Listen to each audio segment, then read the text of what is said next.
normal flu, if I get that, I'm going to infect, on average, about 1.3, 1.4 people, OK, if there was such a division. Yeah. And if those 1.3, 1.4 people gave it to the next lot, that's the second time it gets passed on. By the time that's happened 10 times, I've been responsible for about 14 cases of flu. This coronavirus is very, very infectious, so every person passes it to 3. Now, that doesn't sound like much of a difference, but if each of those 3 passes it to 3, and that happens at 10 layers, I have been responsible for infecting 59,000 people. Now, I actually wasn't on top of that maths when you were doing that. OK, that did come as a shock, yeah. Right. Now, most people are going to feel a bit pokey, or not very pokey, and be just fine, but they will have spread it around. And a few will get sick at about day 10 of their illness. So they will need to come to a hospital. And when they're in a hospital, they will consume resources and time, and people will look after them quite rightly.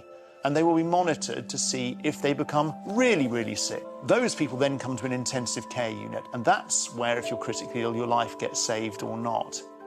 And this is the issue. If we've got a limited resource, which we have, a limited number of ventilators, a limited number of doctors, a limited number of nurses, which is fine, because we can't run ourselves with a huge excess capacity all the time. If we overwhelm that, we can't provide that service of caring for these people properly. This isn't the end of the world, is it?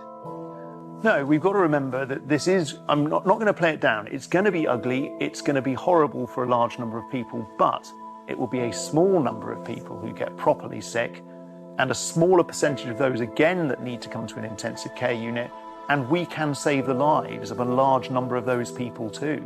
But please, just remember that the best chance we can give for the people who do fall ill is if we've got enough beds and enough staff and enough kit to be able to be there for you. And if you are irresponsible enough to think that you don't mind if you get the flu, remember, it's not about you, it's about everybody else.